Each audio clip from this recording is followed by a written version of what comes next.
So welcome everyone. Thank you so much for joining us for this evening's webinar. We called this one for the first time ever. It's an Ask Me Anything format, and this one's called Burning Questions. So we are incredibly fortunate to have Mandy Branham and Gary Hibbert joining us this evening.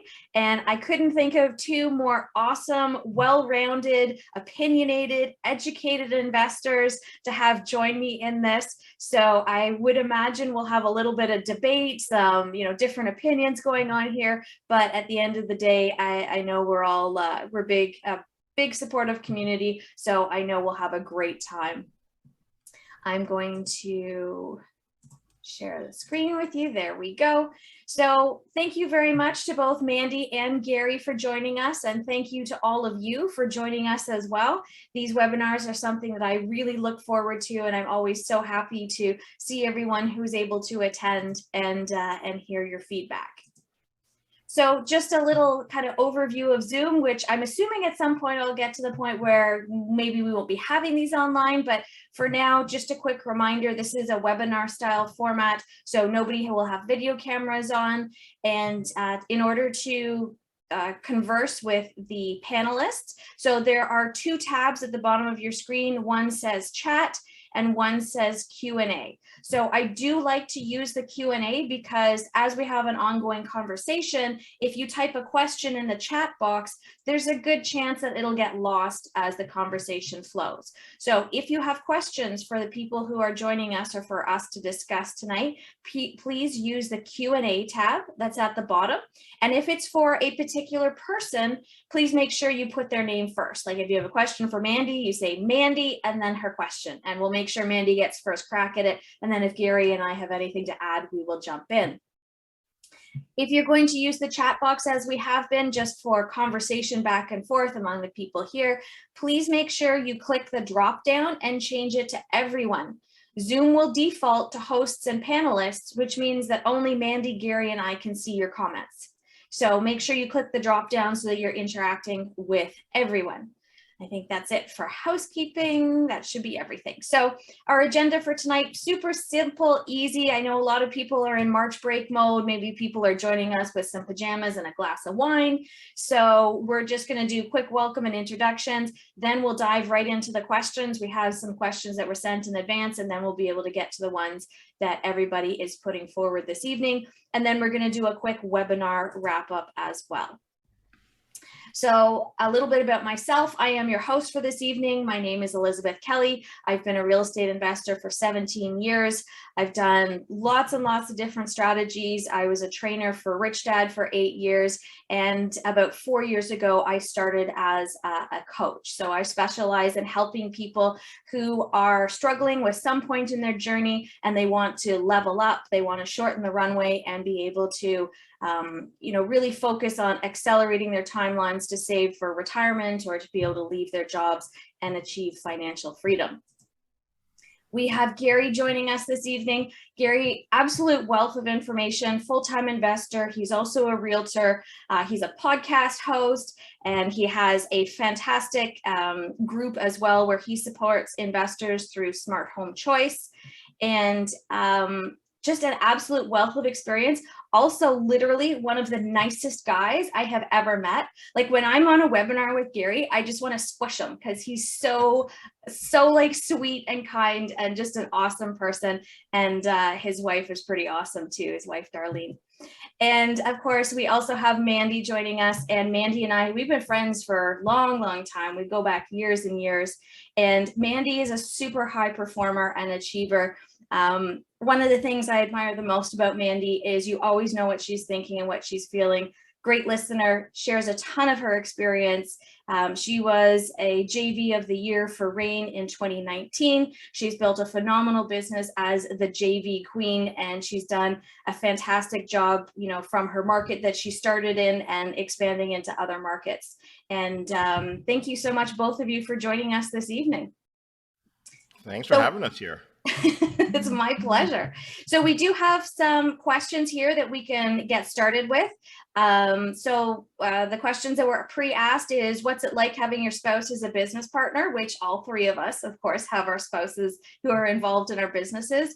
How do you start your own tribe or find your tribe? Who should you have in it?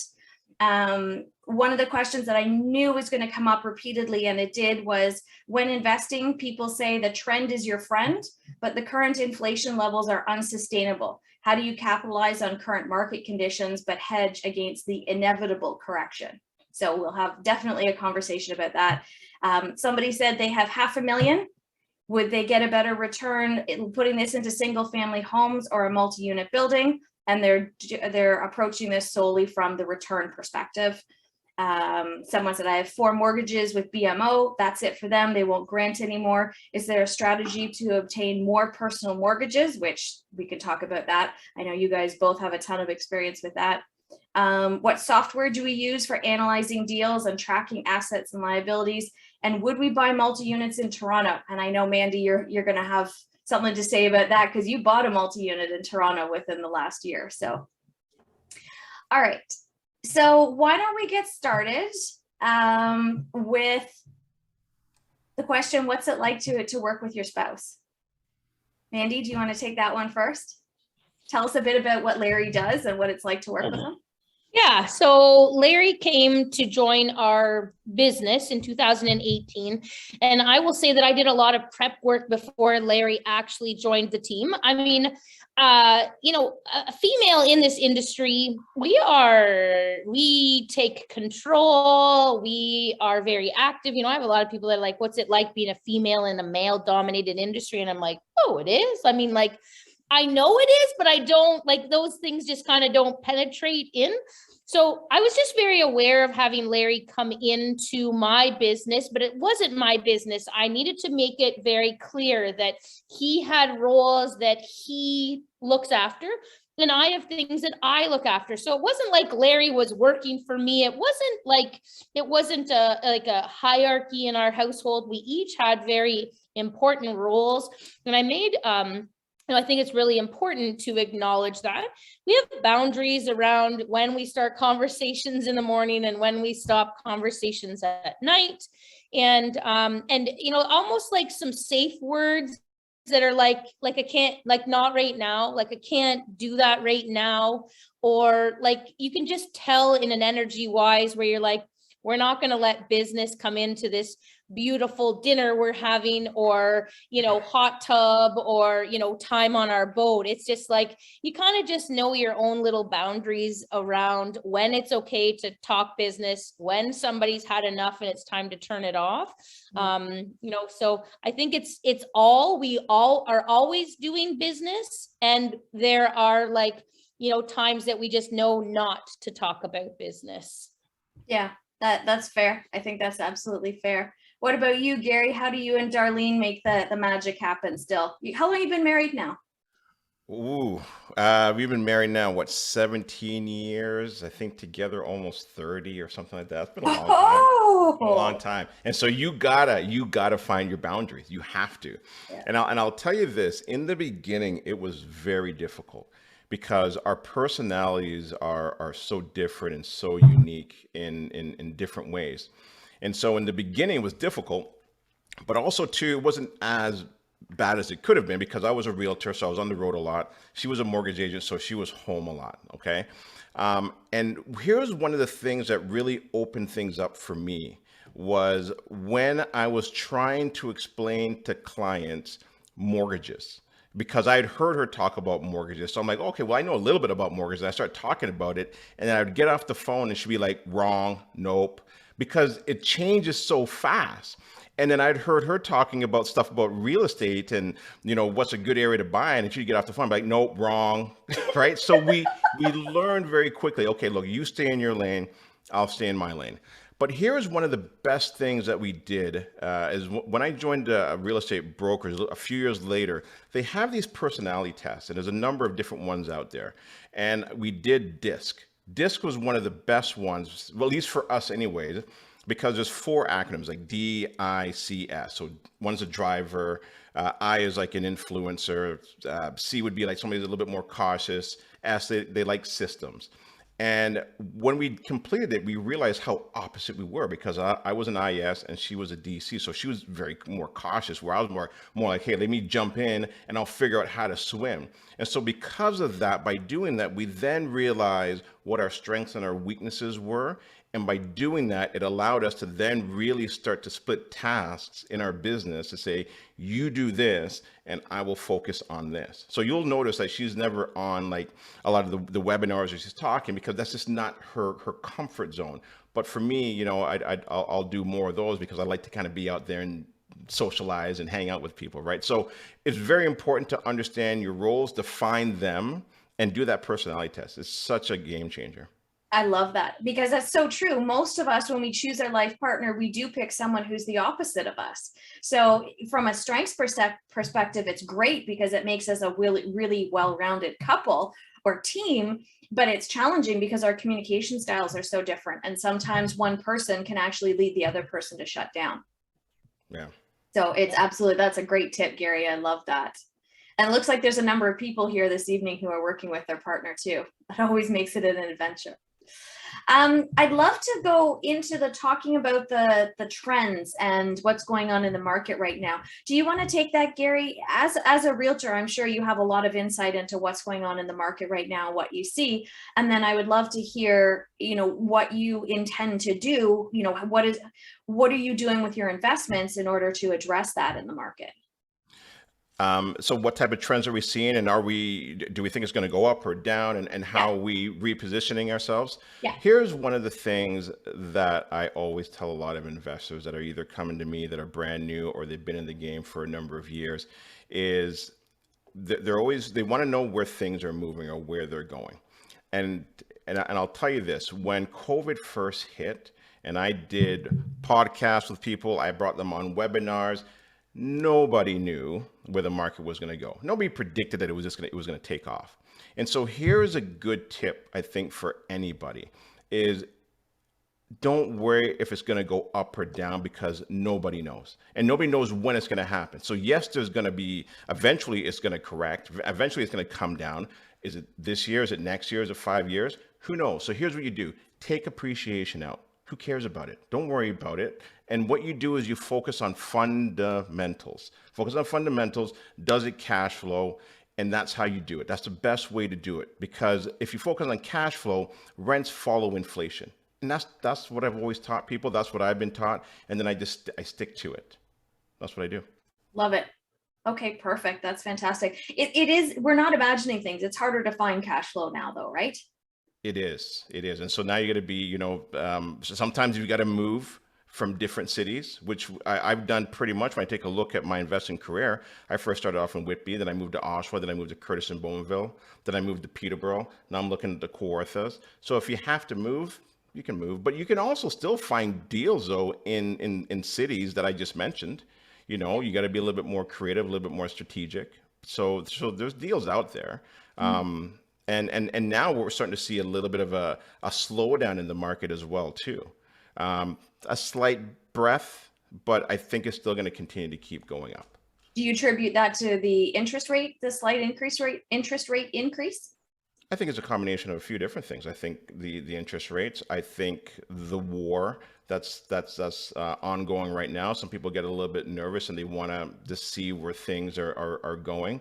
And also too, don't forget, is that at the beginning of the year, low inventory. There was quite a few people that were looking, and that caused that huge spike, because people don't want to feel like they're left out of the market. When there's people that are jumping in, you get this huge spike. And then so what you're seeing now is a little bit of a slowing down, but you're also going to see a lot more homes come back onto the market. And that's what's happening right now, because March, April, that's your spring market. That's when people move. A lot of times people are not moving in January and February unless they have to, right? For the most part. Yes, some people are moving that time, you know, because they want to try and,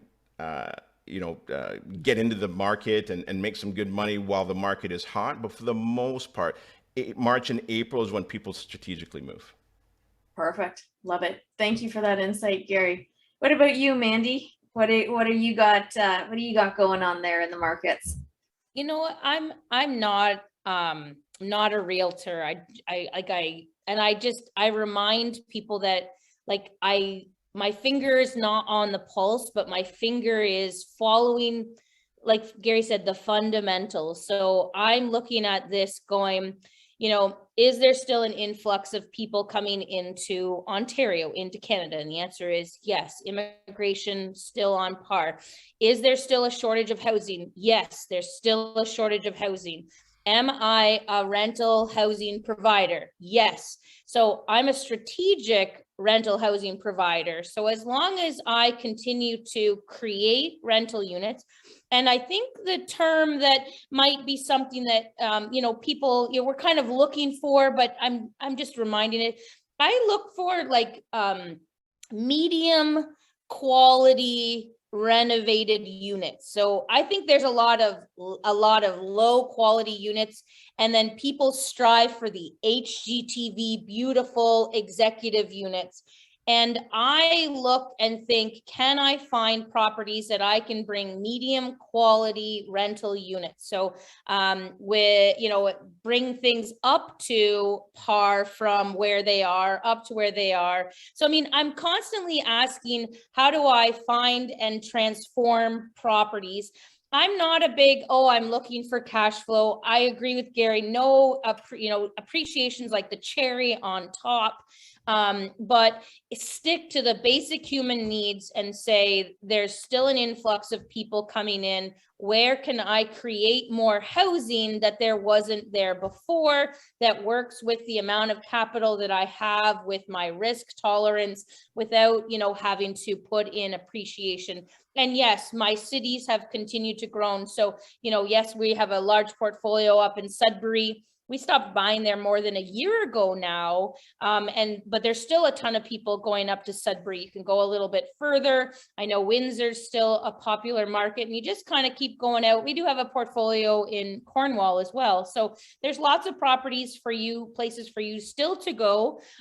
If you can't find it in your own backyard, you can go further, and that's not wrong. People will move. If you build it, they will come. The rental housing demand is going to be there. So just remind yourself of that. You are not, this isn't about, as long as you're creating a product that somebody wants to live in, then you're reminding yourself of the basics that need to be for buying real estate. Yeah, absolutely. I love that. The fundamentals, I think, are absolutely key. And I love that you've continued to evolve, both of you, as an investor, as the market has changed.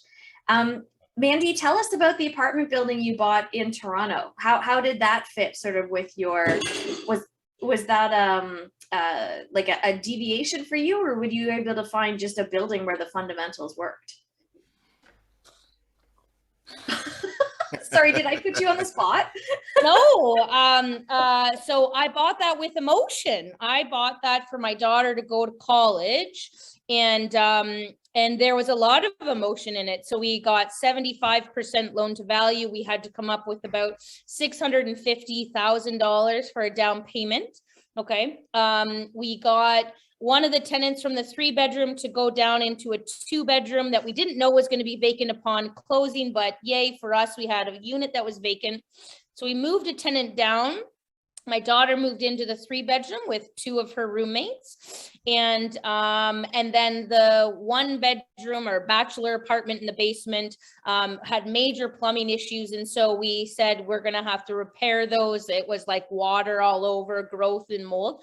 So we gave her 120 days notice, and she went so that we could repair those issues. So we've had 2 units turn over, and the value of the asset has gone up by $1 million.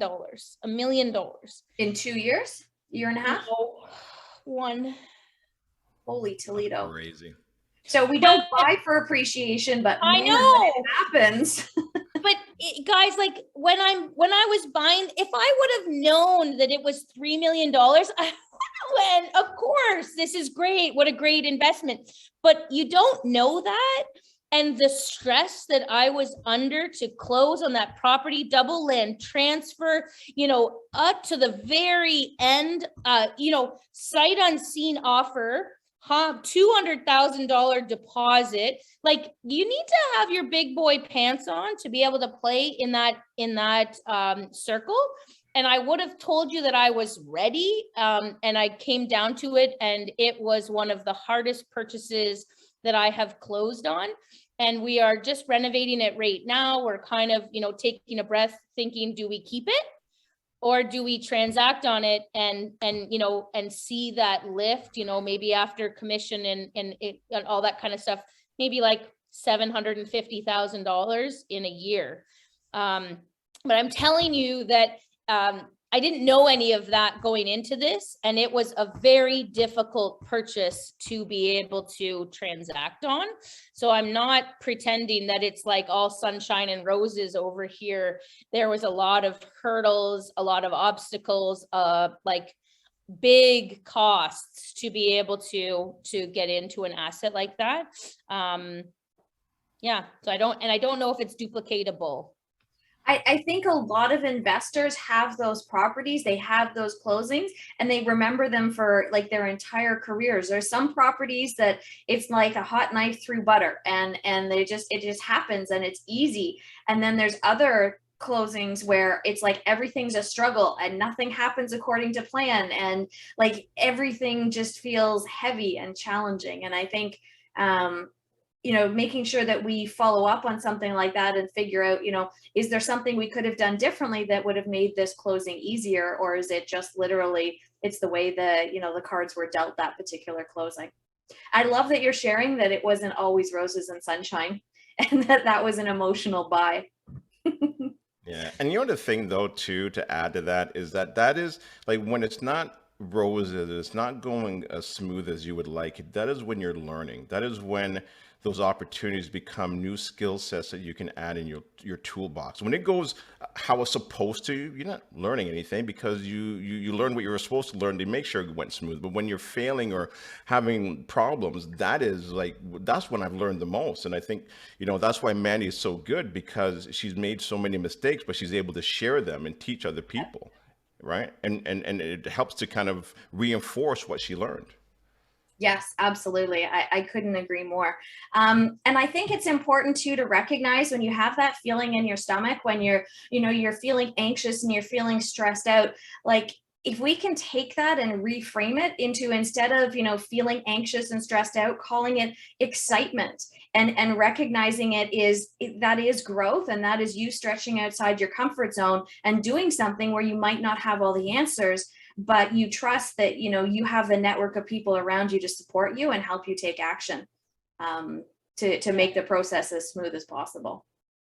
I mean, we were stressing about buying our daughter a building, and she is not in school anymore due to a variety of different reasons. And I have this little smile, a little smirk on my face to be like, well, we still made a good chunk of money and you aren't even in school. It's one of those things. Parents stress out about sending their kids to school, and here we stressed out about buying a building, and you kind of can't be mad that she's not there anymore. So absolutely, it's perspective. Absolutely. So let's see here. So how are you finding financing going for your clients these days, Gary? Because a lot of the questions here have to do with financing. People, I think, are finding it more challenging than it was. And just a quick reminder, guys, when you type in the chat box, just make sure you have the drop down click to everyone so that everybody can see what you're saying. Yeah, that's a good question. So financing, people are able to get their financing, but what we're finding is that what they're being approved for some clients, they're having a difficult time trying to find the right properties in that market that they're looking for because they've now been priced out. Mm-hmm. So that's one thing. The other thing as well too, and this is probably one of the earlier lessons that I got when I first started investing in real estate was, you guys may have heard me talk before. I'm huge on writing down your goals. I've got a whiteboard behind me. I teach a lot of people to do this. And so I wrote down one year that I wanted 4 investment properties. And at the end of the year, and this is like, we're talking about 2010. And remember, my mindset wasn't even there yet that I could even get 4 properties. And at the end of the year, I had 4 investment properties. And I stepped back and I was like, I get it. It has nothing to do with money. See, people think that you physically have to have the money, and you don't, right? And so then now if you go to get qualified and you're not at the price point that you want to be at, well, then find a partner. And we can talk about that later on, like how to find a partner, where to find a partner, how to build that confidence that they'll partner with you. Because if money is so important, here's the best analogy that I've ever used is that, oxygen is really important as well too. Okay, well then hold on to that for 5 minutes and don't let it go. Okay, so then now if you learn the importance of tying those two analogies together, treat money like that. Like money is something that you use when you need it and you can release it when you don't. And that's the same way with joint ventures or finding people that have the money that can partner with you. And Mandy is, the queen of joint ventures. And she, I'm sure could, add to that as well too, because that's what she's done for a good part of her whole entire career, right? Of real estate investing. So if you're in that situation, you can find joint ventures, and I can share more about that, how I did it. And I'm sure Mandy can as well. Thank you. That's perfect. Mandy, did you want to talk a little bit about JVs? Actually, before you do, just give me 1 second and I'll jump in. I think this is a good time to talk about the importance of having the right people on your team as well. So a good mortgage broker, the challenge when you approach any banks directly is that all you have is their underwriting criteria, and you either meet it or you don't. You're either a fit for them or you're not. The beauty of working with a highly skilled mortgage broker is they know what the underwriting criteria are for lots of banks. So they will help you figure out which ones would still lend to you. Like Scotiabank is an incredibly investor-friendly bank. And if you don't have anything with Scotia yet, there's a fairly high likelihood that you could probably get some financing done through them. Or CIBC is another one that loves investors as well. So I recommend chatting with a mortgage broker. If you've maxed out with 1 or 2 banks, chat with a mortgage broker. The broker will have, if you can't do A lenders, you might be looking at B lenders. You might be looking at some credit unions. There's usually options out there. It's just a matter of, do you have the right people on your team to help you figure that out? And then if you really are truly maxed out, then JV partners are absolutely the way to go. Mandy, do you want to talk about a little bit about your JV experience? Can I just add one last thing in there, even though I know I'm not a mortgage agent, and so hopefully Darlene's not listening to me. But here's one thing that she always recommended and said is that go to a mortgage broker first. Because there is a certain order, like if you're trying to grow a portfolio, that you want to do them in order in regards to what banks you go to first. So if you just go to CIBC first, that may cause issues down the road for you to now qualify for more homes down the road. So a mortgage agent who specializes in working with real estate investors, you want to go to somebody like that first. So I just want to add that. Absolutely. That's absolutely 100% right, Gary. Thank you. Yep. Mandy? You want me just to go into JV? I know there's a lot of questions on here about JVs, but if we're just talking, I have my $1 million mortgage strategy, which in today's numbers really isn't a big deal, but it is one of the strategies that I, as a working partner, will bring with me to my passive investors who are like, I've got, $500,000 worth of equity on a HELOC on my house. What do I do? Where do I start? And so I go, well, actually, just like Gary said, here's a plan. Here is an order of operations. You'd like 5 properties in 5 years. That's great. I'm glad we have that vision, that goal. And here is how we could make that work. So, so I take them through a mortgage strategy that I would listen to their goals, listen to a lot of their qualifications. I'm not a mortgage broker, but I do suggest to people who want to be an active working partner that you have an idea how to best strategize your financial partner's qualifications and your financial partner's ability to recycle their capital to meet their needs. And other than that, it's really just about who you know. And part of my power team is the very specific high level people that I say, okay, you need to go talk to this person, you need to go talk to this person, and this is how you build a portfolio for what you're looking for. I'll share something that I did in the beginning that helped. And before we go on to the next question with joint ventures, because I think that's the hardest part is how do you find these people? right? Where do you go? And there's a lot of different ways, but here's something that Darlene and I did in the beginning. It took a little while to figure it out, but we were really big on having a database, because that's one of the things that we taught early on, like database. And so in the beginning, I had like 10 people on my distribution list. 6 of them were like probably like my Hotmail, my Gmail, Darlene's as well too and stuff, right? And so here's what we did is we found a deal. We then sent it out with the numbers and everything, okay? And these were people that we knew, our friends and family. And then we'd have this little green button at the top, available. And then, we'd wait and, maybe a day would go by and then we'd say unavailable or sold or picked up. And then even though wasn't somebody that was on my distribution list, I knew an investor that could close on it. And then I'd find another deal and I would send it out. Available, sold, available. And after a couple months, people would start reaching out to me and say, hey, Gary, what are these deals that you're sending out? And I wasn't doing it on social media. I was just doing it within my email. And then before you knew it, people just started asking me questions. I started going out with them, having lunch or dinner with them, and explaining to them what this was that I was doing and getting into real estate investing. And that's how I really started and got joint venture deals. That's awesome. Do you guys mind sharing a little bit? A couple of the questions here are around, structure and what that normally looks like.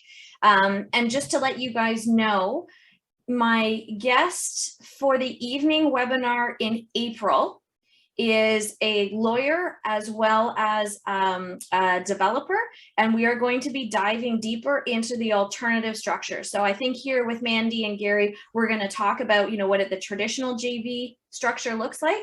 But in April, we're going to dive into like equity partnerships and limited partnerships and what those structures actually could look like and when you should utilize them and how best to utilize them. So we'll keep it high level here, but register for April's webinar, come and you'll be able to get the high level or the deeper information on the alternative structures. All right, Mandy, what do you got? So I've been answering a few questions online, but so Jackie asked about, if she's working with a contractor renovator, she's the realtor working financial partner. So I kind of high leveled, I don't know if everyone can see Jackie's question, but so I break down a JV deal into 4 different spots, and this is generalized, but I think you guys are looking for something that you can grasp onto. So a JV deal is broken up into 4 for me. 25% to the person who qualifies for the mortgage, 25% who is the person who brings the money. So you can kind of see that that's 50%, and that's my financial partner. On the other side is the me. So 25% for finding the deal and 25% for being the overseeing managing partner for the long-term buy and hold, maybe a project manager, that asset manager. So, and, it's more than just finding the deal, it's creating the opportunity, it's, negotiating the deal properly. But so those are the 4 ways. So when Jackie was kind of saying, like she's got a contractor and, is she, who pays for the renovation stuff? Well, I would kind of let you know that there's, should still be somebody that brings the money. Who's bringing the money? Like you might find yourself, Jackie, and I kind of said this to her, but that maybe it's like a 75-25, that your contractor is project manager, maybe he's going to carry some of the costs of the renovations, and you're still bringing the mortgage qualification, some of the down payment capital, you're finding the deal, like, you might be able to spread it up that way. Other than that, Jackie, realistically, it might be something that you just hire him as a contractor and you give him 5% of the deal. Is it a real 50-50? Maybe it's not. If he's not bringing anything except his contracting ability and he's not working for free, then you really want to be able to make sure that he's more than a contractor if you're bringing him in for equity. So I hope that helps there. And then there was only another question from Pam about a JV qualifier. And I really like this question, and it kind of goes back, which it ties into my 4 different ways. So Jackie, you're kind of asking about a mortgage qualifier. And I would tell you that the person who qualifies for the mortgage, you could potentially offer them up to 25%. Now, I think that's high. If they're not bringing the money, or if you have to put the money in their bank account because they don't even have the down payment to be able to qualify, then you might be a lot. So you might be able to offer 10 to 20% to a mortgage qualifier. And a mortgage qualifier literally is somebody that puts the property in their name, qualifies for the mortgage, and holds the asset for the next 5 years. And you would share with them, you know, same thing, 10 to 20% of the cash flow, 10 to 20% of the returns. And this person is genius to be able to work with you. But I'm stressing to you that a mortgage qualifier needs to be a close friend or family, somebody that you trust, somebody that you know that their finances are staying in a good position. And that if you did have to put money in a bank account to show 90 days worth of history, that you have done your due diligence on that. I'm not suggesting that it's just a willy-nilly decision that you were to make. How about I tell you, I've not used a mortgage qualifier because I've not come across somebody that I would put on a total trust factor that's willing to just give me a mortgage qualification space with no capital. And I haven't put money in a bank account for somebody for 90 days that hasn't closed on an asset, et cetera, et cetera. So I think there is the possibility of that. I just really want you to do a lot of due diligence on that person. So those are my questions. I think, you know, despite the fact that, yes, you can do up a JV agreement, it really does come down to really having a good level of trust with anyone you're in business with, not just with a JV partner, but for anybody you put on your power team too. You want to have people who have the same ethics, the same values, the same integrity that you do, because you have to keep in mind not only you trusting them with knowledge about your business and your personal finances and everything else, but you're trusting your reputation to them as well, because we are judged by the people that we spend the most amount of time with. So it's important that you're choosing people who have the same values and integrity that you do. That was awesome. Thank you, Mandy. I noticed there's a couple of questions here about owning in a corporation. So I just want to direct you guys to a couple of resources, and then Gary, there's a couple of questions here that I'd like to direct to you. So someone was asking about, you know, owning in a corporation, and I think there's some confusion here. Just because you own something in a corporation doesn't mean that you don't have to personally guarantee or qualify for mortgages. You do. I think people might be confusing when you buy multi-unit buildings, so 5 units or more, the lender will put more of a weight on the income of the building itself, as opposed to the person who's actually guaranteeing the mortgage, but your income still does matter. So it's important that you keep that in mind. The webinar guest I had in January and February was Cherry Chan, and she did spend some time talking about incorporating and when it makes sense to do it. She's got some great questions that she will go through, or that she goes through in the webinar, which if you would like to visit my YouTube channel, all of my past webinars from the last 2 or 3 years are all on the YouTube channel. So I suggest checking out the 2 webinars with Cherry Chan. And I did one in the fall of 2020, which had a lawyer, a mortgage broker, a realtor, and myself on there. And we talked about incorporating and when and how. And so there's a ton of information there as well if you want to go back and watch that webinar. In general, though, as Gary had mentioned earlier, if you are looking at doing more than a couple of deals, you probably want to incorporate, because there's a lot of protection and benefits for you in terms of flexibility with joint venture partners, and, you know, being able to divide up liability, provide some separation from your personal assets, all those kinds of things, which typically go along with incorporating. But it only makes sense if you're really looking to develop this as a bit of a side hustle. If you only intend to buy, you know, say you've got 2 kids and you want to buy 2 houses to save for their schooling in 15 years, that doesn't make sense to do in a corporation. So check out Cherry Chan's webinar and follow through, answer the questions, and that'll help give you some great guidelines in terms of when you should incorporate. And Gary, let's see, where did that question go? There was 2 of them right in a row here. Oh, VJ said, why would sellers terminate a listing and then relist with almost the same price? VJ seeing a lot of terminations in recent weeks. Yeah. And so that's what you're seeing right now. And I mentioned that a little bit earlier, you're seeing a little bit of a slowdown in the market. And so what's happened is some of the agents have priced the homes a little too high to where they want to get the selling price. And so investors now, or even people who are going out and buying homes, are so used to paying 200 or 300,000 over asking that they look at it and like, oh, well, I'm not going to pay an extra 200,000 for that.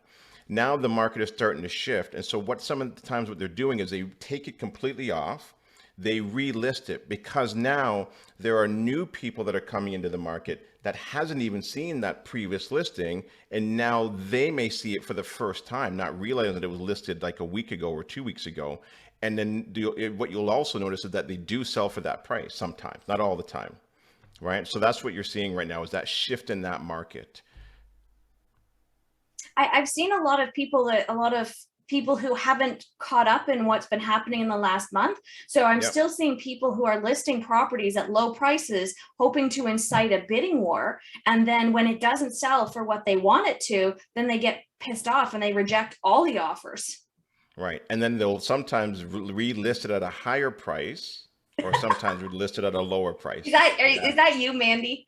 Are you the one doing that?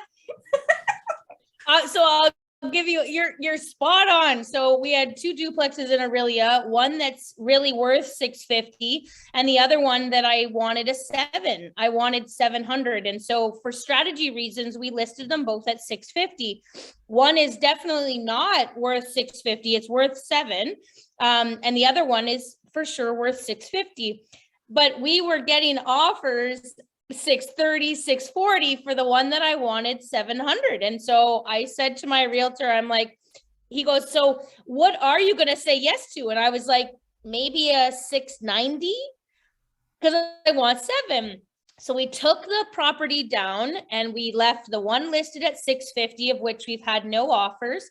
And the other one we listed at 699, and we got those same people that were offering 640. They came up to 685. Now we are doing the roof that we had left off at 650. So we have justified a higher price to this 699, but I am saying that there was strategy behind it. I am acknowledging that I would never have sold it for 650. So my number is higher. And I literally, and I'm sharing this because, I sold assets in January 2022. I sold assets in February 2022. And I'm telling you that March of 2022 is very different than 2 months ago. And so I think this is the importance for people to be able to work with the right realtors, to know in the moment. Don't talk to me about November of last year. I had one, I interviewed an agent in a city that was outside of my typical realtor. And she was like, oh, bidding wars are new here since 2019. And I was thinking, if I had a baby in 2019, I would not be classifying that baby as new from 2019. So this lady still was not even up to speed on multiple offer situations, like she called it. So I want people to understand that it's a seller's market and we're in a hold period, but I really want people not to think that the strategies that worked 2 years ago, the strategies that worked 6 months ago, the strategies that worked in January are not necessarily the strategies that are going to be working right now. Now, I sold an asset in Midland, and I have to tell you guys, I said to my realtor, the investor that sees through this property is gonna get a deal. It was a deal. I sold it with 1 unit vacant, and the other unit, my tenant, I'm taking them to landlord tenant board. But I didn't write vacant possession because it wasn't vacant. So I'm very clearly letting people know, because I know there's a few questions about where we finding deals and what is it. I want you to read between the lines. Read between the lines. What units might be coming vacant? What sellers are tired and frustrated? Who does have a tenant that's behind on their rent? And I want you to take on somebody's problem right now, because there are a lot of problems that if you take on, you will get an opportunity. Again, my property in Orillia, Ontario is 650,000, and the lower tenants love how they live and they're very messy. Nobody has seen through that yet to be able to say, I'm going to take over this property and I'm going to deal with the tenants and I'm going to be able to have a unit that's vacant. I can renovate it and bring it up to snuff. People are trying to see with their eyes and they need to see through some of these potential opportunities that are happening there. So I know that's a long-winded answer for what's going on in the market, but I think they have to be able to see past things right now. Here's another way to add to that, Mandy, and define deals. And I think people forget about this, okay? Is if you're working with a realtor right now, you can call me as well too, right, if you want. But if you're working with a realtor, okay, ask them to send you properties that have been in the market for 15 days or longer. There are properties out there that have been sitting there for 30 days, 40 days, 60 days, 100 days. I've gone and looked at some of these properties, and I'm telling you, there are still deals out there. People think that deals are no longer available just because the market is hot. It is so incorrect. There's lots of deals out there. And here's what happens is that you as an investor, you're looking online or you're looking on realtor.ca, and you see this property still there and you're like, oh, well, it must be garbage, so I'm not going to touch it. Or it must be garbage, I'm not going to go and look at it. Then eventually you'd go and look at it and you're like, oh my God, this is an incredible property. Why is nobody looking at this? Because they've all done the same thing that you've done. You've overlooked it. That's a great point, Gary. I love that. I love that. And Mandy, did you have something you wanted to add before we? Yeah, so we had a property that had an offer and fell through, and same conversation. What's wrong with it? What's wrong with it? I'm like, nothing's wrong with it, people. There was a shitty offer and the seller and the buyer didn't step up to the plate. So what's wrong with it was nothing, except that there was this, uncertainty in it. And guess what? The next person that came in got a $5,000 discount from the first offer that had been accepted because they came in and saw what other people didn't see. So I'm smiling because that's, 3 properties, if I actually tell you that there's been lots of opportunity if the investor were to have seen what I would have seen, as an investor looking at it. You know what's the crazier part is as well too, is that, when I'm putting in offers for clients and they lost out on 7 deals or 8 deals and they finally get one, and then they're like, well, Gary, what's wrong with this property?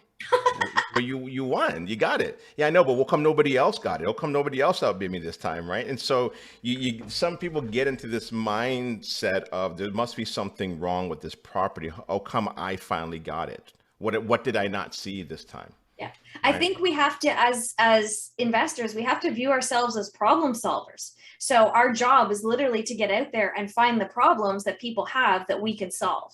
So if the problem is an underperforming asset, or if the problem is a problem tenant, or the problem is that the property isn't optimized and, you can put in coin washer dryers and boost the income and then boost the value. Like our job is literally to look for problems. So we need to be resourceful and creative in how we're doing it. Okay, so a couple of questions here. On that note of talking about strategies, there's a couple of people who asked about what strategies are working right now. And one person in particular said, Gary, what's your view of focusing on pre-construction with assignments? So it looks like you're typing an answer, but if you want to grab that live and then talk about the strategies that you are seeing that work the best right now. Yeah, here's my thoughts on pre-construction. And especially when the market is hot as it is right now, is you got to be careful. You got to be really careful, because going back to fundamentals, run your numbers.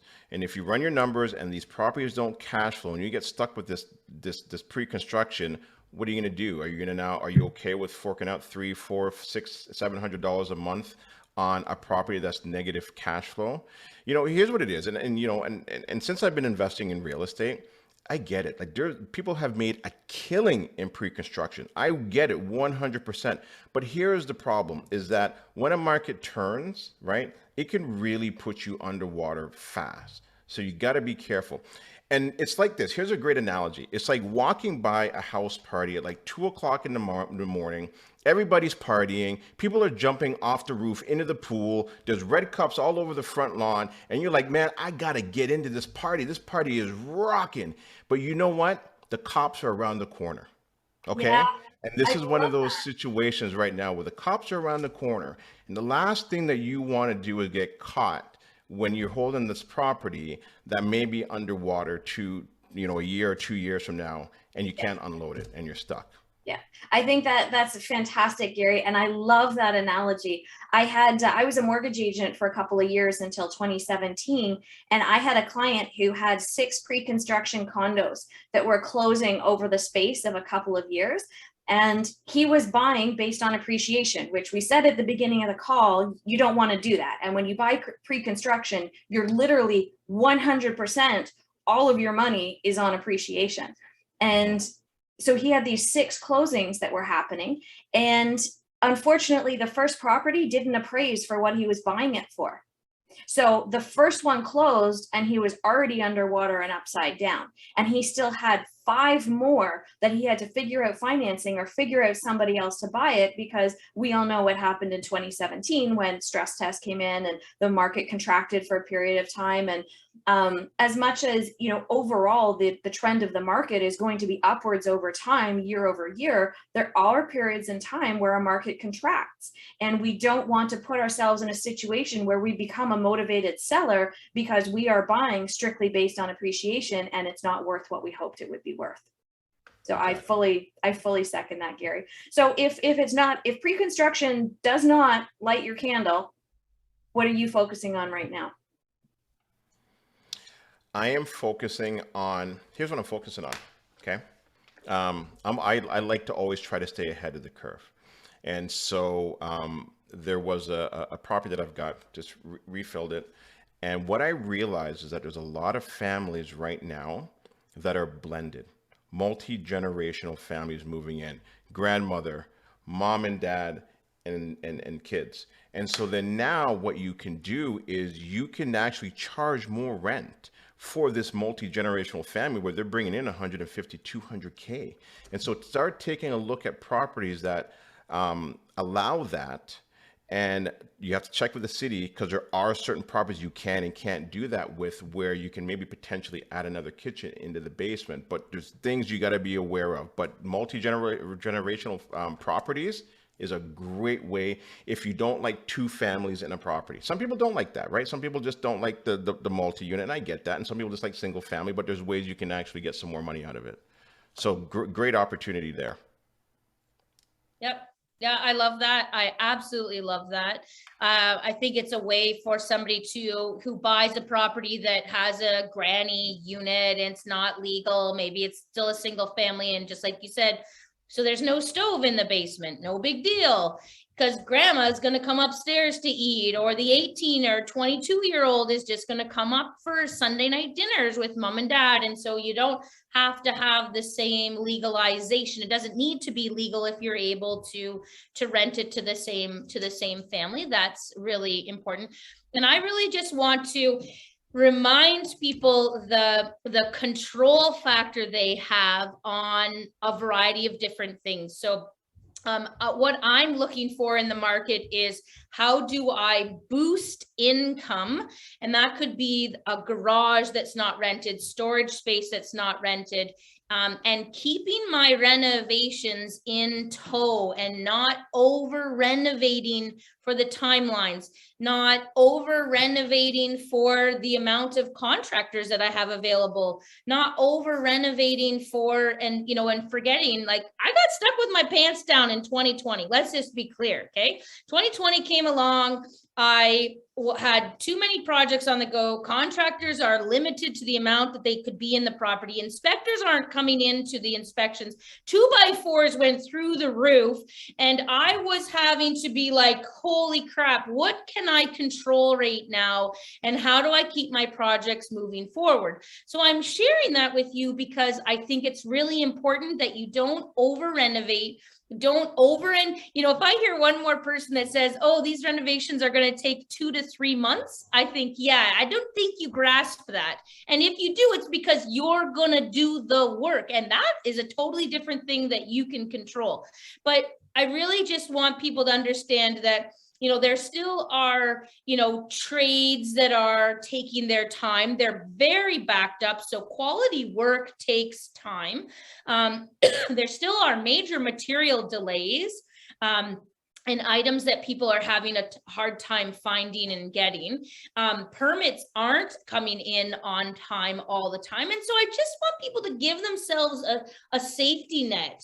Like, don't push it so hard that you find yourself under the pressure like I was, and, give yourself 9 to 12 months. And then there's the bank industry as well, that they want to see 12 months worth of rental history, or 12 months that you've had this property. So take a little bit of a break on, if you could have done it before in 3 to 6 months, kind of give yourself a little bit longer now to be able to do these renovations. So that's what I'm looking at. I'm looking at midway renovations. I'm looking at ways to be able to push the rental income in markets that are not as sexy as everybody might think that they are, but they still have great housing needs in those communities. Yeah, that's a great point. And I'll add to that as well too, man. That last bit is that I think a lot of people know that I focus a lot on Peterborough, but what's also happening right now is that there is a housing crisis. There is not enough rentals in Peterborough. And so what we're seeing is there's a lot of families that want to live in Peterborough, and they're moving out now into these tertiary markets like, Buckhorn or Lakefield or Bobcaygeon or Lindsay, and the rents are almost the same, and you're getting a lower price on the properties themselves, right? So another great opportunity, and I'll share one other one as well too, is to kind of add to that. Check with the city, see what they're doing differently with the bylaws. Right now we can, there's an amendment happening where you can build garden suites. So now we're looking at properties that fit a certain criteria that we can put 2 units into a property, and then once that amendment happens, then we can go ahead and put a third unit on that property, and then that'll just bump up that cash flow right through the roof. So you want to look for opportunities like that as well too. Absolutely. And I think I look for properties that you can do short-term rentals on as well. I mean, obviously, there's a lot of municipalities that are looking at, do we want short-term rentals? So I prefer, smaller, less organized townships, those tertiary markets, because they're much less likely to come in and start saying, we don't want, Airbnb and short-term rentals and that kind of thing. I look for properties that have tremendous flexibility. Can I put a long-term renter in? Is there an additional way that I can generate income? Can I put a short-term renter in? Can I do short-term rentals in the summer and then put someone in for 8 months of the year for the winter? I'm looking for opportunities right now. I look for deals, and when I find a deal, I go, what is the highest and best use of this property? And then that's what I work on making happen. And I think that's important right now in a market as heated as this one is. I think finding the deal or finding the opportunity or finding a property with potential is more important than being married to a particular strategy and saying, I have to do this. This is how I define myself as an investor. I'm a flipper. So every property I buy, I must only look for flips, and I must only do flips. I feel like the investors who are able to ride, through the changes in markets, they will be people who will be able to be flexible and to apply different strategies to different properties when it makes sense. 2 exit strategies. Sorry? 2 exit strategies. Absolutely. It's funny because having been an investor as long as we all have, 2008, I remember what happened then when, the market was in crisis and there was a very definite correction. And I was talking to my friend Erwin the other day, and he repeated a Warren Buffett quote. And he said, when the tide goes out, we see who's swimming naked. And that keeps coming back to my mind thinking about that, is that you know, a lot of particularly newer investors right now are going to be feeling this fear of missing out, and they're going to be looking around going, look at all these people who are making so much money, and I better get in because I should be making money too. And if you haven't figured out the fundamentals, if you don't understand the way the markets work and how to find a good opportunity and how to capitalize on that opportunity, you're putting yourself in a situation where if there is a slight correction, or not even a correction, but maybe just a plateau later this year or early into next year, you don't want to put yourself in a situation where now you're the motivated seller. Yeah. Okay. I'm going to add a little short story to this. Really, really short. So I went to the barber. This is 2017, around Jan, Feb, and I get my hair cut. I'm glad you didn't say today, because I wouldn't have believed you. So he's cutting my hair, and he goes, Gary, and he didn't know that I was a real estate investor. He goes, Gary, you know what? Real estate investing is a place to be. I'm like, really? Why is that? And he goes, you can buy a house, you can hold it for like 3-4 months, turn around and sell it and make $50K. And I'm like, no way. Are you serious? He goes, yeah, it's so easy. And then I got home, called up Chris and Quentin, and I go, guys, we are done with Durham region. We are going to Peterborough, because I just got a tip from my barber. And those are things where it's like people feel like it's so easy to make money. And that's when people get caught real fast. So Yeah. be very careful. Yeah, absolutely. I agree with And that. it was like 2 months later, the market went down. Right? So And- it was and a again, good tip from my barber. That comes back to the fundamentals, though. That's why we buy for cash flow and not appreciation. And if you cannot, it doesn't mean that you have to be cash flowing necessarily from day one, but you have to have a plan in the next 12 months or 18 months where you are going to cash flow, where that is going to happen, because otherwise you're not leaving your job. You're going out and getting a job at Starbucks too, in order to supplement this negative cash flowing asset that you just bought. Yep. For sure. Okay. There's a couple of questions here that are pretty significant. How's everybody doing? Everybody doing okay in the chat box there? I know we're like tag teaming. This is awesome because Mandy and Gary are helping with answering quick questions, and then we're talking through stuff through as well. Okay, so somebody had said if two people have the capital, they did equity takeout from other properties to purchase a long-term rental, but they don't have the income to qualify personally for a mortgage, is their only option to buy in a corporation? Is it possible if the corporation has no active properties or cash income? So we talked a bit about that earlier, where buying in a corporation doesn't remove your obligation to be able to qualify for a mortgage. And that would actually put you in a situation that Mandy was talking about earlier, where you could use an income qualifier or you could use a joint venture partner. In my world, I don't usually take on joint venture partners if they don't bring the ability to provide the down payment and or qualify for a mortgage. I mean, I might have somebody who I really like. I might have somebody who, you know, really needs a hand in real estate. But in my world, when I'm putting a deal together, I want everybody to bring something to the table and we're all contributing. I found in the past, when the contributions to the partnership are unequal, it can cause some resentment, some hostility, some frustration. Just like when we started our conversation today, we talked about how important it is that you and your partner have roles. Each person's role in the partnership should be clearly and well defined as well. So that it's, you know, if my job is to find deals, I'm going to go out and find deals. If my job is to do property management or tenant management, I'm going to do that. That is my contribution to the partnership. And your role is going to be something different. And that sets the boundaries and prevents us from stepping all over each other's toes and you know, creating a situation that didn't need to be there. So hopefully that answers your question there. Okay, so Stephanie said we can get a pre-approval for $540,000 to buy an investment property, but this would cap our borrowing capability. However, if we refi and access that same 540 as a HELOC, then our other money, which is held in a holdco, we could utilize $800K to perhaps purchase 5+ units. Any opinions or comments on if that's a good strategy? Yes.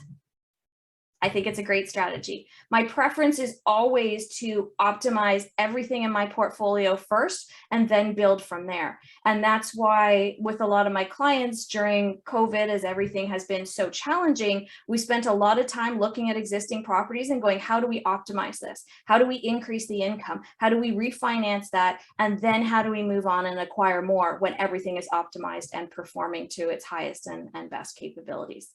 And I always love multi-units. Mandy, did you want to add something? I could see you nodding. No, I think that's a great resource. I also just remind people that, you know, when you're in growth mode, be in growth mode and make sure that you are maximizing your own current personal borrowing power to be able to grow. And I don't know if it's necessarily, oh, I qualify for 800,000 or I don't qualify for 800,000, because I mean, are we talking an $800,000 duplex in, I don't even know where to say, in Barrie, which I think is unrealistic? Or are we talking an $800,000 fourplex in Barrie? Because, you know, 800,000 can come along with, you know, more income. And I just remind people that it very much is about the income that comes along. So you could qualify for 800,000 and have one that produces $2,000 a month and one that produces $4,000 a month.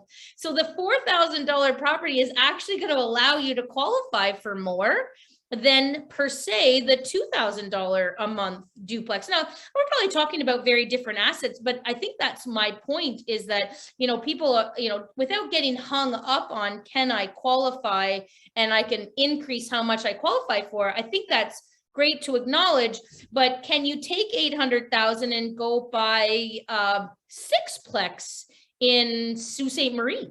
And now that sixplex in Sault Ste. Marie might get you $5,000 a month rental income on a sixplex. And that's under market rent, because could you imagine if they were each $1,000 a unit? So, I mean, like, I think it kind of, you know, the famous answer in this real estate game is it depends. Maximize, like Elizabeth said, maximize your borrowing power to be able to build. But I think it's not necessarily not important. It's good to have a pre-qualification, but, you know, less about the actual dollar amount and more about the asset that's going to come along with that purchase price. Yeah, absolutely. I love that. Gary, anything to add? No, I think you guys did a great job in answering both of it. I don't really have much to add to that. Awesome. Fantastic. Thank you. So someone had said there have been a few private mortgage and promissory note deals across Canada that have gone sideways lately. I've learned a lot of lessons, and it looks like it is happening more often for some reason. As a private lender, what additional due diligence can you recommend for the future, or would you recommend just staying away from private lending? I have a few opinions on that. Do you want me to get started? Sure. Yeah, go ahead. Okay, so I think it isn't necessarily that there's more private lending situations that have happened. I mean, there are definitely a number of them recently. I think part of it is just that we're so much better connected now. I mean, there have been companies over the years. We have Fortress and we have Paramount and we have, you know, all kinds of other companies where they, for whatever reason, were in hot water. I don't think it's private lending that is the issue. I think it's promissory notes. And I think what's happened is there's been so many deals going on and there's been so many borrowers looking for money that it's become very competitive. So lenders were offering to pay more money because they wanted the access to the funds, and people got very comfortable with the idea of just lending money and making 14, 16, 18, 20% sometimes on promissory notes. And what people have to remember when you start getting into promissory notes, not private mortgages, is that you have to be willing, or you have to be comfortable with the idea that you might not get it back. That is a very, very real risk that you take anytime you invest in anything that is not backed by a hard asset. So you run the same risk when you invest in the stock market too. The only way that to reduce the risk and to protect yourself is to make sure that you are on title whether it's in the way of a JV agreement or whether it's by way of being registered on the title of the property. I think there's a lot of deals going on. There's a lot of transactions, and that's probably part of the reason why we're seeing stuff that's gone sideways.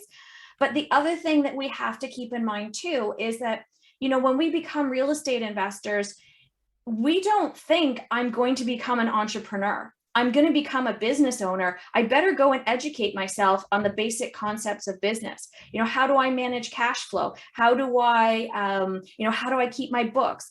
I talk to investors all the time who are like, I haven't filed my taxes in years. My bookkeeping's a mess. I don't know what to do. I've got receipts coming out the yin yang. These are challenges that we have, especially when we're doing real estate as a side hustle. So I think it's really important that when you're looking for people to lend your money to, I think it's important that you ask not just about who they are as people, but ask about their business practices. Have they filed their taxes? And when I borrow money from people, I need to be prepared that there's a lot of this that's happened recently. There's a lot of people like the Epic Alliance situation in Saskatchewan. I mean, that's literally hundreds of investors across the country who are in trouble because of that. So we have to be aware that the landscape is changing for borrowers and lenders. And I think we need to be a little more forthcoming as a borrower in terms of what's going on with this deal, what's going on with the money here. And then I think as lenders, it's on us. This is our money. So it should be on us to do a better job of doing our due diligence and making sure we fully understand what our money's being borrowed for and who is borrowing it. So that's my 2 cents. Yep. No, I love those points. I love the fact that you asked about their taxes. I think that's really important. If somebody's taxes are up to date, just another little, side note question. Mine, I know there's somebody on this call that I have specifically said this to. There's with risk comes reward. And a lot of times in this industry, and I know you shared this, but people see the quick money, the high returns, 16, 17, 18%, and they are forgetting that comes along with a risk. And the risk is you might not get your money back. Real estate is a get rich really slow kind of thing. Oh, well, I want the higher returns, so I'm okay not being secured. Okay, so then I give people options. So if you want secured, then your return is lower. And so it should be, right? Because now I'm finding an asset, I'm registering your money on title so you can sleep at night. Well, but I want a higher interest rate. Well, then you kind of can't have your cake and eat it too, to be able to do this. I have lenders right now, and I know I did a little rant last week of, well, I'd like an update. And I'm like, I'm over here on the ground busting my butt every day doing something about this property to get it to the finish line. And we're right there at the finish line. And I hear you that you want your money back, but I'm also not in the industry to hold your hand and reassure you. That is why you have a higher interest rate over here. So it's just a reminder to people, this is like a wealth thermostat. It's if you can handle losing the percent, so you can lose 10% of your wealth. Think about that for a minute. If you have $1 million net worth and you lent somebody $100,000, you could lose it and be like, far out, that sucks. Don't do that again. I don't like how I feel, and move on. If you had $1 million and you invested 800,000 at 15, 16, whatever percent unsecured, and you lost 800,000, you're going to go cuckoo. Okay. You're not sleeping at night. You risked too much because you were over that 10% of your wealth. So I also want you to understand how much you're putting into this. And it's as much as I love the question of what is the due diligence, I want you to be asking yourself these questions. Am I ready to be a private money lender? Am I okay if I never get this money back? And am I going to bat with somebody that I think cares as much about me as I care about them? And you can ask your lender, hey, is there anything I can do to help you? Like, what can I do if you found yourself in this situation? And you want to be able to make sure, and I'll say this beautifully, that this isn't just somebody who's going to close up shop and be like, oh, sorry, you're done. Or are you going to be working with somebody who's going to bat and know that they're going to take the hard road, because it is a lot harder to come back from these things than it is just to shut your doors and be done. And but I make sure that you are asking yourself high quality questions about your risk tolerance, to say, am I ready to be a private money lender myself? And I'll add something just real short to it. I mean, I've lent out my money. I've borrowed money. I own a private lending company. Okay. But I'll tell you this. Okay. I don't know a whole lot about it. And so I've partnered with a mortgage agent, and my wife is a mortgage agent. So I've partnered with experts, people who know what they're doing, people who can assess the risk, to saying this is a riskier opportunity, this is a safer opportunity. And that's what you want to do. It's no different than when you're investing in real estate and making sure you're going out and having the right team around you.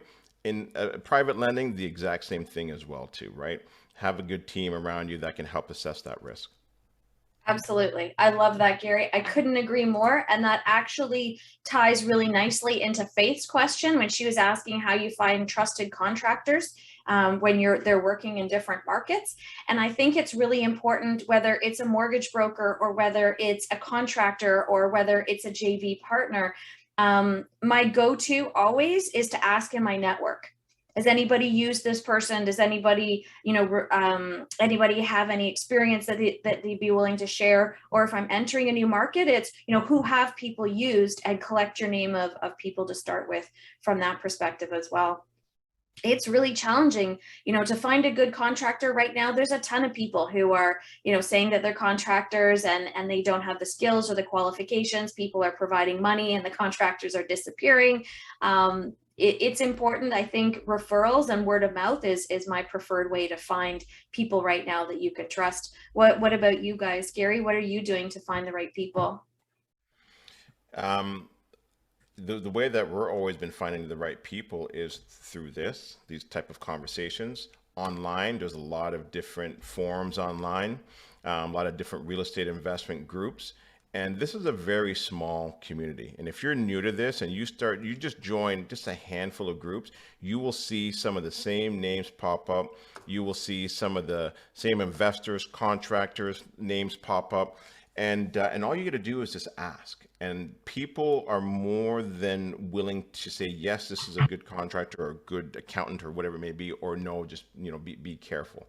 Because one of the things that I learned in the beginning is about integrity. And I've tried to keep as close to the top of integrity throughout this whole entire business and the length of time that I've been doing it, because I know how fast word can spread.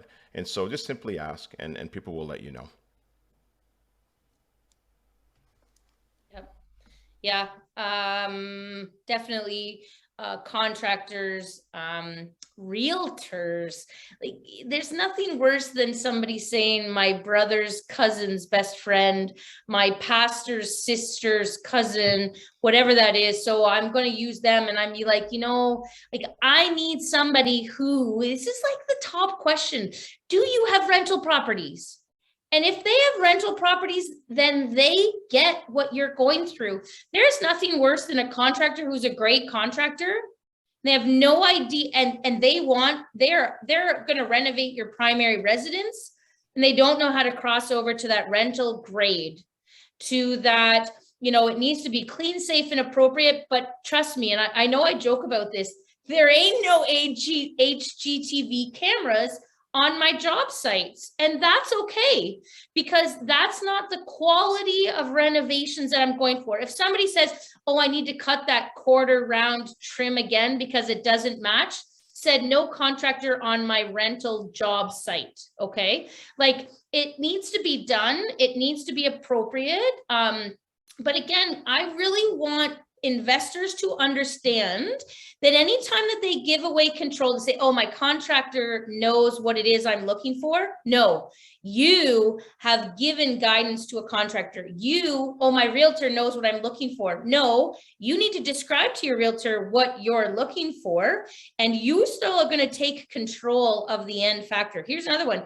Oh, my mortgage broker is going to be able to exit finance that property. No, not necessarily. They don't wake up every day. Your contractor doesn't wake up every day and say, how do I make sure that Mandy's properties stay on budget? That's not what my contractor thinks when he wakes up. He does not think, is this going to be a rental grade? Is this durable for, you know, the variety of movement that this unit, like, that's not what they think. So you constantly have to bring these people and remind them that you're, what hat do I say you're wearing right now? I'm a strategic real estate investor. And you have to remind yourself of that in those times when you are creating a renovation plan, creating a budget, trying to stay on timelines, buying the right property, financing the property. You remind yourself that you are a strategic real estate investor, and stay true to that, because there's lots of different options. Woo! No, that's not what's going to work for me. My strategy is to buy, renovate, and come back and see you. So no, I don't want a 5-year fixed rate that is, you're going to, you know, break me out with fees out my yin yang for this mortgage. No, I don't want this to be a quartz countertop if that's not the rental grade type renovation. So really remind yourself of that through the entire process. It's essential. Absolutely. That's great. Thank you, Mandy. Okay, our last question for the evening. Marco had said, are there tools online to help with the analysis? For example, different markets, predicting growth. The data is hard to get and manual. And you're right, Marco, it is. This is literally one of those opportunities for us as investors to really start to narrow in on what opportunity looks like for us. Because what looks like opportunity to me is not necessarily what looks like opportunity to Mandy. So rather than looking for tools or something that's going to give you information without providing any context or without providing surrounding knowledge, I think it's important that we actually be prepared to do the legwork, to be the private detectives and be able to ask the right questions and get the answers that we need. What about you, Gary? What are your thoughts? Are there any kind of shortcuts or, you know, great information sources you found? Yeah, that's good advice there. And so I'll add to that. You know, when I first started investing in real estate, you know what I did when I got my real estate license? I'm like, well, I'm a realtor, so I can go find my own deals. And then I went all the way up to Barrie, right? And yeah, that's exactly the way I was driving up to Barrie, because I know what I'm doing. And bought in a property. Now, I bought in a neighborhood. Now, luckily, I bought in a decent neighborhood, but the rents were not what I expected because I'm not boots on the ground. I don't know the market. And so, valuable lesson for me. And so now I've got investors that are coming to me and they want to go to different parts of Ontario. I'm sending people up into North Bay in different parts. And I just do my research, find out who's investing in that area, who are the top realtors up there, and then I send my clients to that team. And no different than in Peterborough. You know, I see agents that are coming in from Toronto and they're buying properties there, and now their clients are ready to renovate this property. And guess what? They can't. You know why? Because they're in a floodplain. And so now they didn't realize the location that this property was in wasn't a place that you can actually convert it to. So yes, there are stats and Stats Canada that you can go to get some preliminary information, but the vacancy rates are going to be very different from what you're going to see on Stats Canada. Boots on the ground are the best way to properly analyze cities, neighborhoods, even a neighborhood, even a street. A street could be terrible in central Peterborough, but fantastic up in the north end. It's the same street, right? And so now you got to make sure your boots on the ground with good realtors and a good team. Love it. Absolutely. Mandy, what do you got? Last comment for the evening. Oh, I want to answer the last question that's on here. Could I break the rules, Elizabeth? I wouldn't expect anything less, Mandy. Go ahead. I love this question because I think I look at exit finance. Uh-oh. I know. She was on a roll too. I know. We really did lose her. Yeah, I think she might be gone. Yeah, she might be. She'll come back and she'll would, you know. Oh, you got to start all over again. You were gone. Oh no. That's good because yes. Gary McGowan asked me 3 questions. How do I buy this property? How do I change and add value? And what's my exit strategy? And so exit financing is just as important as buying into the property, right? So how do I buy this property? So anyone who's doing private money or, private money, I need because I think that's because a joint venture strategy, it's not so much of an exit strategy because a joint venture is still going to continue to qualify. If it's a BRRRR strategy that you're in an A lender or a B lender or a C lender, you're always trying to get to the A lender. But if you're in hard money, you need to be able to ask yourself, how am I exit financing this property? Okay. And you almost need to have the exit financing figured out before you start. So I did 4 properties back in 2019 with private money because I was influenced by somebody who said, you should just do that. And he was blowing up his portfolio with private money. And we ended up selling one of the 4, and the other 3 were the hardest financing that I could get. And I went back to that same lender that gave me the private financing, and she's like, oh, well, we don't help with that. And I was like, what do you mean you don't help with that? Like, that was the whole point. I would come in with private money and you'd help me exit finance.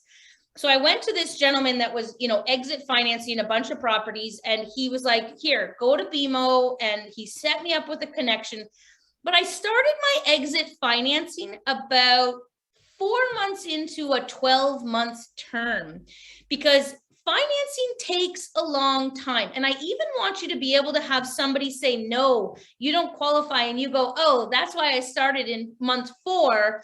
So I'm only at month 5 and I can go to the next lender who says no. And you go to the next lender who says no. Like, exit financing is so important to your strategy that unless you're selling and flipping, exit financing needs to be your question. How do I qualify for exit finance?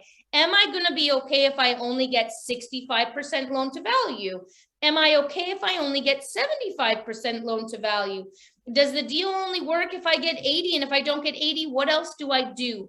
Is it going to work if I have to refi with a B lender? And you have to ask yourself these questions, because if you're looking to hold on to the asset, and I know we're making money in the long term, holding on to the asset. If you can't hold that asset with some kind of financing, then maybe you should not be getting in with private financing at the beginning. So I just think it's so important for us to ask, how do I exit finance? And do I have that ready to go? Who's going to do that for me? And literally you close on the deal and you can start to work on your exit financing right off the bat. And back to my, don't tell me 3 or 4 months, plan for this to be 12 months of private money. And if the deal doesn't work with 12 months, then don't do it. If the deal doesn't work exiting to a B lender, then don't do it.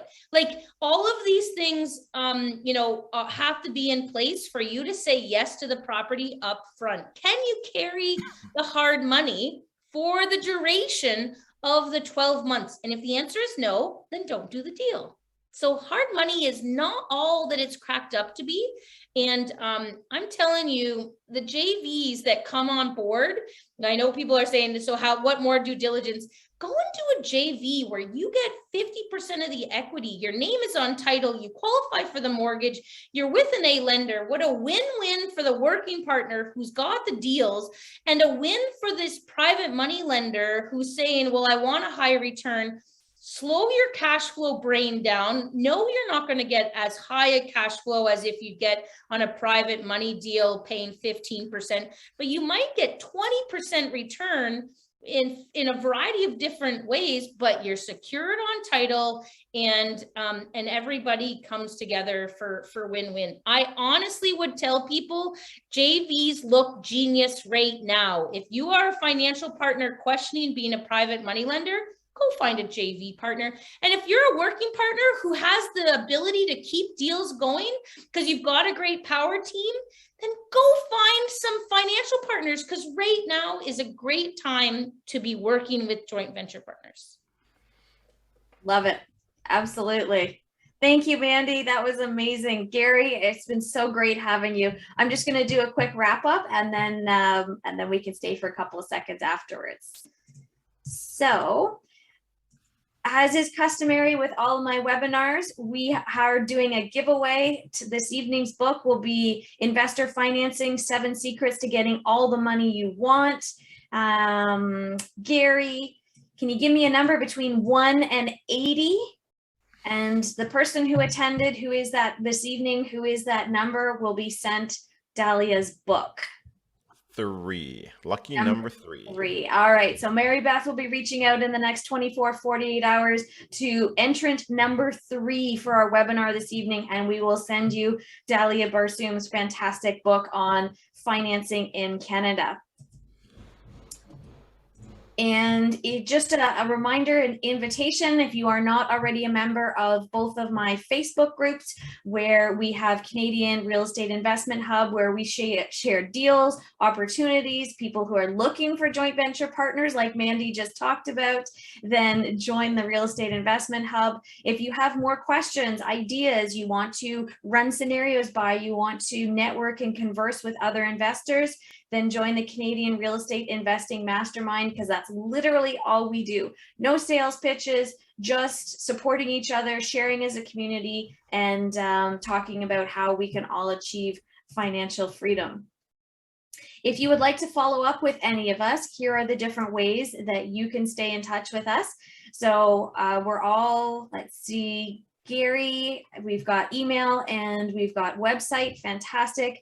Mandy, we've got email and website, and then for me, my email and Instagram. So we would obviously love to connect with any and all of you if you have additional questions or we can help.